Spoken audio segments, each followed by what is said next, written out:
অন্ধকারের মধ্যে রাশেদ ধীরে ধীরে চোখ খুলল। চারপাশে কুয়াশা, ঠান্ডা বাতাস, আর দূরে কোথাও ধীরে ধীরে বেজে চলেছে ট্রেনের হুইসেল। সে বুঝতে পারছিল না সে কি এখনো সেই ট্রেনেই আছে নাকি অন্য কোথাও। হঠাৎ সামনে একটা ক্ষীণ আলো দেখা গেল। রাশেদ ধীরে ধীরে সামনে এগিয়ে গেল। যতই কাছে যাচ্ছিল ততই একটা পুরনো স্টেশনের অবয়ব স্পষ্ট হচ্ছিল।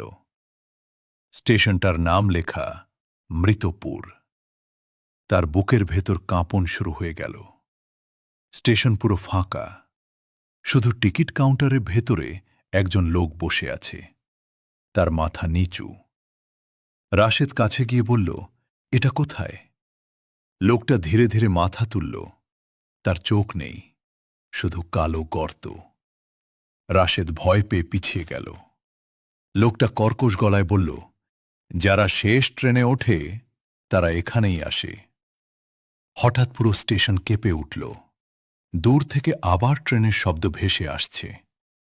রাশেদ দেখল কুয়াশার ভেতর থেকে সেই একই ট্রেন ধীরে ধীরে এগিয়ে আসছে। কিন্তু এবার ট্রেনের জানলাগুলোতে অদ্ভুত কিছু দেখা যাচ্ছে। অনেক মুখ, ভয়ঙ্কর ফ্যাকাশে মুখ। সবাই জানলার ভেতর থেকে রাশেদের দিকে তাকিয়ে আছে। ট্রেন থামতেই দরজা খুলে গেল। ভেতর থেকে সেই ছোট ছেলেটা বের হয়ে এলো। সে ধীরে বলল, তুমি পালাতে পারবে না। রাশেদ দৌড় দিতে গেল, কিন্তু হঠাৎ সে খেয়াল করল স্টেশনের সব রাস্তা আবার সেই ট্রেনের দিকেই ফিরে যাচ্ছে। যেদিকেই যায় সে ট্রেনের সামনেই এসে দাঁড়াতে হয়। হঠাৎ লাউডস্পিকারে শব্দ ভেসে এলো, শেষ যাত্রার সময় হয়ে গেছে। পুরো স্টেশন অন্ধকার হয়ে গেল।